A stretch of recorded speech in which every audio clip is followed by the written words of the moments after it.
Olá, que Deus te abençoe ricamente nesse dia. Eu queria meditar hoje com você sobre um texto muito conhecido, na verdade, um livro que é conhecido, ou pelo menos parcialmente conhecido, que é o livro de Jó. Eu digo parcialmente porque nós temos uma tendência em relação a esse livro, que é lê-lo apenas as partes de prosa, ou seja, os primeiros capítulos e depois o capítulo 42. E aí a gente vai tendo uma noção de Jó como personagem que nem sempre considera o que é restante do livro e o que transparece aqui na narrativa do livro de Jó. Mas antes da gente ler esse livro, eu queria pensar um pouquinho sobre o nosso próprio tempo. Charlie Chaplin, no finalzinho do livro do filme O Grande Ditador, ele propõe um discurso que eu queria citar aqui para vocês. Charlie Chaplin diz o seguinte: nós nos perdemos no caminho. A ganância envenenou a alma do homem, criou uma barreira de ódio, nos guiou no caminho do assassinato e sofrimento. Nós desenvolvemos a velocidade, mas nos fechamos em nós mesmos. Máquinas que nos dão abundância nos deixam em necessidade. Nosso conhecimento nos fez cínicos, nossa inteligência nos fez cruéis e severos. Nós pensamos muito e sentimos pouco. Mais do que máquinas, nós precisamos de humanidade. Mais do que inteligência, nós precisamos de carinho e bondade. Sem essas qualidades, a vida será violenta e tudo será perdido. Na verdade, o que Charlie Chaplin está descrevendo nesse discurso, que é do seu próprio personagem no filme O Grande Ditador, é um reflexo de como nós nos construímos como sociedade. Uma sociedade de homens-máquina, mulheres-máquina, ou seja, de gente transformada em máquina, sem coração e talvez apenas mente. Porque nessa sociedade não há abertura para autopercepções da própria fragilidade. Nós somos impedidos por essa sociedade de sentir. Porque ao sentirmos, ao sofrermos, ao experimentar a dor, nós desestabilizamos esse sistema, esse mundo máquina, esse mundo maquinário, do qual nós somos apenas engrenagens. Nessa lógica, dor, sofrimento não encontram acolhida na existência humana. E qualquer tipo de dor e de experiência de sofrimento é repudiada, é rejeitada, mesmo em nome de Deus. Talvez seja por isso que Arnaldo Antunes escreveu a música chamada Socorro, que diz assim: socorro, não estou sentindo nada, nem medo, nem calor, nem fogo. Não vai dar mais para chorar nem para rir. Socorro, alguma alma, mesmo que penada, me empreste as suas penas. Já não sinto amor, nem dor, já não sinto nada. Socorro, alguém me dê um coração, que esse já não bate nem apanha. Por favor, uma emoção pequena, qualquer coisa que se sinta. Tem tantos sentimentos, deve ter algum que sirva. Essa música, na verdade, ela é a expressão de um ser anestesiado, incapaz de sentir qualquer coisa, além do que o próprio sistema, enquanto sociedade, estabelece para sentir e para pensar.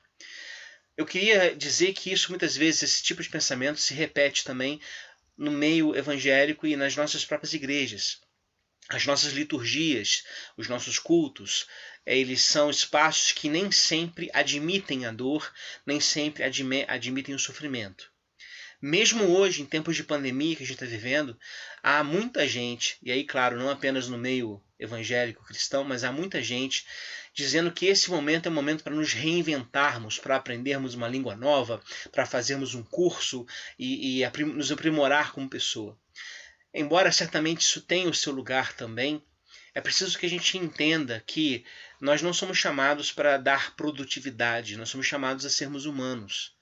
E ser humano pressupõe também esse espaço de parar a vida e escutar o próprio coração. Ou seja, momentos como esse que a gente vive são propícios para que nós nos repensemos como gente, como seres humanos. Dito tudo isso, eu queria pensar um pouquinho então no livro de Jó. No capítulo 42 do livro de Jó, diz assim, no versículo 1: Então respondeu Jó ao Senhor: Bem sei que tudo podes, e nenhum dos teus planos pode ser frustrado. Quem é aquele, como disseste, que sem conhecimento encobre o conselho? Na verdade, falei do que não entendia. Coisas maravilhosas demais para mim, coisas que eu não conhecia. Escuta-me, pois, havia dito, e eu falarei. Eu te perguntarei, e tu me ensinarás. Eu te conhecia só de ouvir, mas agora os meus olhos te veem. Por isso, me abomino e me arrependo no pó e na cinza. Esse texto aqui representa a conclusão do livro de Jó. Mas para a gente possa entender bem o que esse texto significa para a gente e para a gente nessa sociedade mecanicista que eu acabei de mencionar, vale a pena repensar um pouquinho sobre como a sabedoria em Israel se desenvolveu, porque esse livro aqui é um livro de sabedoria. Durante muito tempo se pensou em Israel uma lógica de retribuição. Em que sentido? A perspectiva era: quem faz o bem vai receber o bem em troca, e quem faz o mal vai receber o mal em troca. A gente encontra isso em vários provérbios da Bíblia, que dizem coisas do tipo: faça o bem, você será ricamente abençoado, faça o mal e você sofrerá as consequências. E é claro que nós somos chamados a fazer o bem e rejeitar o mal, mas essa perspectiva de retribuição, quase uma meritocracia, de fazer atos bons para receber coisas boas, na verdade, quem olha a vida ao redor percebe que isso não acontece todas as vezes. Na própria Bíblia a gente tem já questionamentos dessa natureza, como por exemplo o Salmo de Asaf, o Salmo 73, quando Asaf diz o seguinte: verdadeiramente Deus é bom para com Israel, porém, quanto a mim, os meus pés quase se desviaram, porque eu invejava a arrogância dos maus, eu invejava a sua maldade, porque eles, parafraseando aqui, né? Aparentemente, dizia Asaf, eles fazem o que querem, eles agem do jeito que desejam, eles são ímpios, são perversos, são injustos, e tem beleza, tem saúde, tem riqueza, a vida deles não tem nenhum problema, eles até dizem que não acreditam em Deus, e Deus não parece se importar com isso. Então Asaf no Salmo diz: eu cheguei à conclusão que inutilmente eu conservei puros o meu coração e as minhas mãos. Essa crise de Asaf, ela também nos atinge em maior ou menor grau. Asaf encontra uma resposta para a sua crise, que é a resposta de olhar a perspectiva divina, né? Ou seja, isso durou até que eu entrei na casa de Deus e vi qual era o fim deles. Mas talvez isso não atenda a nós hoje, porque olhamos ao redor e percebemos que tem muita gente boa, muita gente que é justa, que vive uma vida digna e que está sofrendo muito. E tem muita gente que é desonesta, que é corrupta e que age de forma errada na vida e que está, de alguma maneira, aparentemente correndo tudo bem para a vida dessas pessoas. Essa crise é a crise que está em livro de Jó também. Porque Jó é um personagem, na verdade, lá no início do livro, é um personagem que crê também nessa lógica da retribuição. Ele é um homem justo, ele é um homem reto, temente a Deus, que se desviava do mal, mas ele também entende que precisa fazer sacrifícios pelos seus próprios filhos. É como se ele pensasse: bom, talvez meus filhos tenham errado, e quem sabe então um sacrifício meu de alguma maneira possa tirá-los dessa, digamos, conta negativa divina e colocá-los num espaço de bondade, de misericórdia divina. Essa perspectiva também está em Jó. Então Jó é esse personagem que vive bem, que é justo e que sofre. E sofre injustamente, sofre uma sequência de coisas, de tragédias que afetam a sua casa, afeta os seus negócios, afeta a sua família. Ele perde a sua família e perde a sua saúde. Então o Jó que nós temos aqui nos primeiros capítulos do livro é um Jó que sofre muitas injustiças e que, se a gente para a leitura apenas no capítulo 2, no capítulo 1, ele já diz: no saí do ventre da minha mãe, no voltarei, Deus deu, Deus tomou, bendito o nome do Senhor. E em tudo isso, diz a Bíblia, Jó não pecou. E se a gente para aqui a leitura e passa para o capítulo 42, como eu falei antes, a gente tem uma imagem de um Jó super-herói da fé. Alguém que nunca descreu, que nunca teve dúvidas, que nunca amaldiçoou nada, que nunca blasfemou diante de Deus. Porém, quando a gente vai lendo o texto de Jó, a gente percebe que as coisas não são assim. Jó, nesse momento de crise que ele está vivendo, ele passa por todos os estágios possíveis de alguém em crise. Desde a negação do problema até a blasfêmia diante de Deus, até a descrença. A gente percebe isso tudo em Jó. E na verdade a gente percebe também o seguinte: Jó começa a estabelecer as suas críticas ao próprio Deus, as suas blasfêmias. E quando eu digo blasfêmia, é blasfêmia mesmo. Ele chega a dizer que Deus mata crianças inocentes e se alegra com isso. É uma fala de Jó. E diante de tudo isso, na verdade, Jó chega a esse nível de explosão, né, de murmuração, digamos assim, também em função dos seus amigos. Esses 3 amigos que chegam diante de Jó e no primeiro momento fazem o que nós deveríamos fazer também diante de quem sofre. Ou seja, dar apoio. Não falar nada, não buscar justificativas para o sofrimento, porque essas justificativas certamente irão causar mais peso ainda em quem sofre, não ajudar em nada. Então, eles ficam lá, ficam em silêncio do lado de Jó. Mas aí começam a falar. E aí eles têm uma única temática em toda a sua fala. A fala dos amigos de Jó basicamente é: Jó, se você está sofrendo isso que você está sofrendo, é porque você errou, é porque você pecou. Deus é justo, Deus não te castigaria de forma inocente. Então você fez algo de errado, confesse o seu pecado e Deus vai te abençoar. Esse aqui é a trama que, na verdade, vai completar os capítulos de Jó, pelo menos até o capítulo 38, quando Deus responde a Jó. Mas aqui você tem sequências de discursos nos quais os amigos de Jó propõem a mesma temática. Você errou e por isso você está sofrendo. E Jó vai tentando se justificar dizendo: não, eu não aceito que isso seja verdade. Eu sei que eu pequei, que eu errei, que eu erro, mas eu não consigo compreender que o meu pecado seja respondido por uma tragédia desse tamanho. Isso não tem sentido. E aí ele começa a clamar a Deus: ó Senhor, venha me julgar. Mas ao mesmo tempo que ele clama a Deus para julgá-lo, ele se pergunta: mas quem vai subsistir diante do julgamento divino? Ou seja, se Deus vier para me julgar, como é que eu vou sobreviver desse julgamento? Então é uma crise que ele está passando, uma crise de fé mesmo, uma crise que o leva, inclusive, a descrer de Deus. Aí até que a gente chega no capítulo 38. No capítulo 38, Jó recebe uma resposta de Deus. Diz assim o texto que depois disso o Senhor, do meio de um redemoinho, respondeu a Jó. Eu queria destacar isso, né? Deus responde no meio de um redemoinho, ou seja, no meio da própria tragédia de Jó, da própria crise que ele está vivendo, Deus responde. Porque, na verdade, gente, o que esse livro aqui está propondo é uma nova imagem de Deus capaz de lidar com o sofrimento do justo, com o sofrimento injusto. Porque aquela antiga imagem de um Deus que abençoa os bons e pune os maus, ela não está mais encaixando na vida. Porque a gente está vendo, como o próprio Jó fala, que o justo, na verdade, às vezes sofre e o injusto recebe bênçãos, prospera de alguma maneira. Diante desse quadro, esse livro quer mostrar assim, uma nova imagem de Deus, quer reconstruir quem é Deus. E aí aparece aqui essa perspectiva de Jó 38, no qual Deus responde no meio do redemoinho. E com isso, Deus quer mostrar o seguinte: Deus responde no meio da nossa tribulação, no meio do nosso sofrimento. Deus não é um estrangeiro que vê de fora.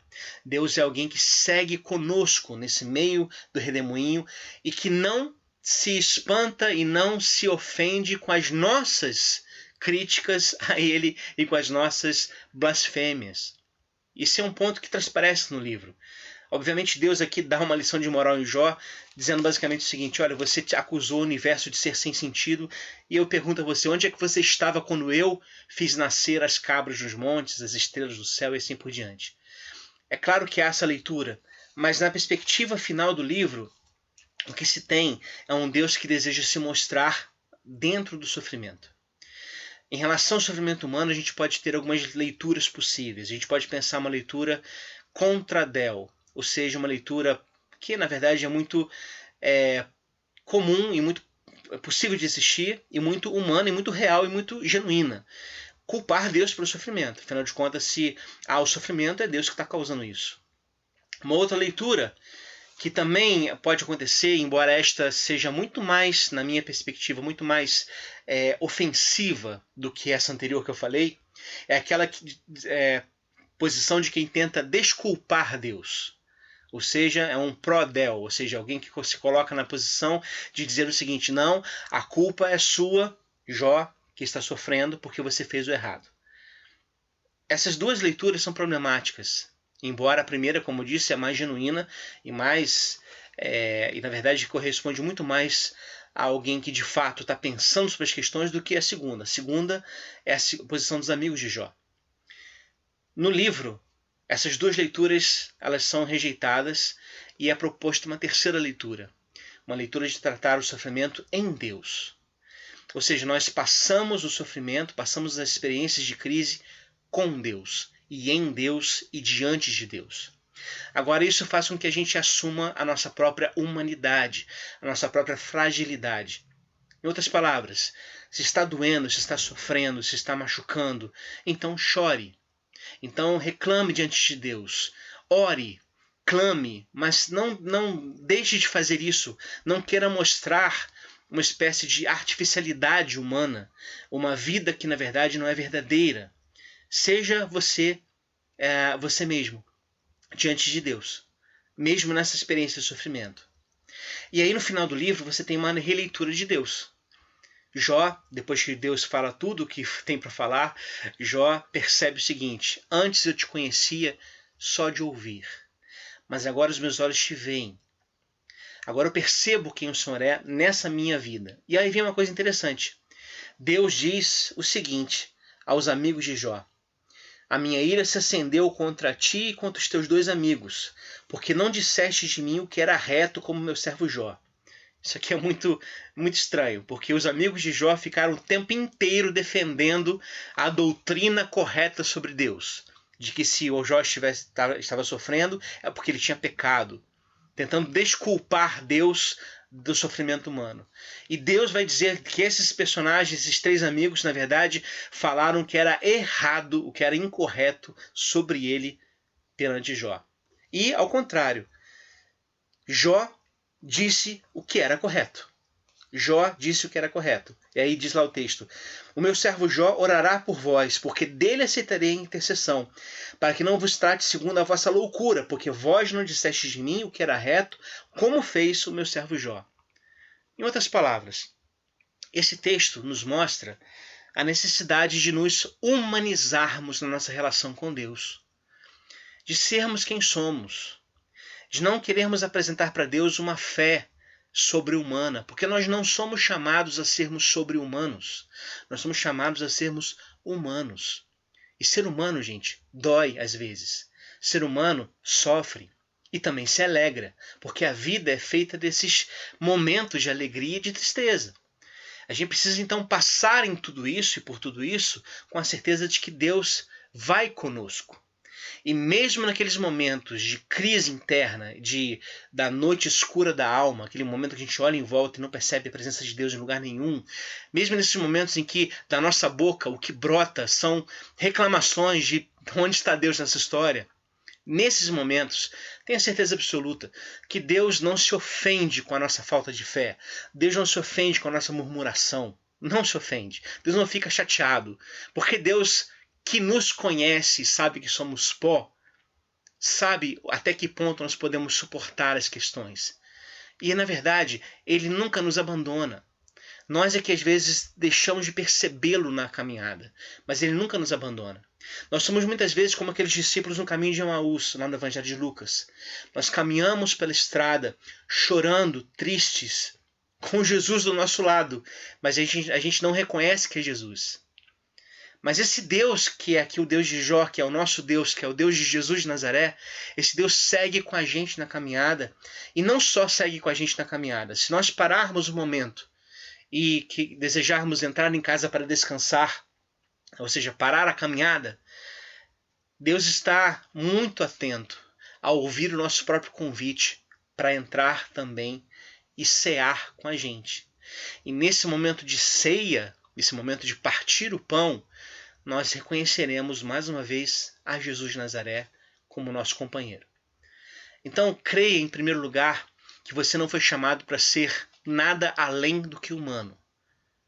Você não foi chamado para ser um vaso da dinastia Ming, você foi chamado para ser vaso de barro. Nós somos vaso de barro. Vaso de barro quebra com facilidade. Então não se cobre uma fé ou uma alegria, um momento de eterna felicidade, como se você fosse uma máquina.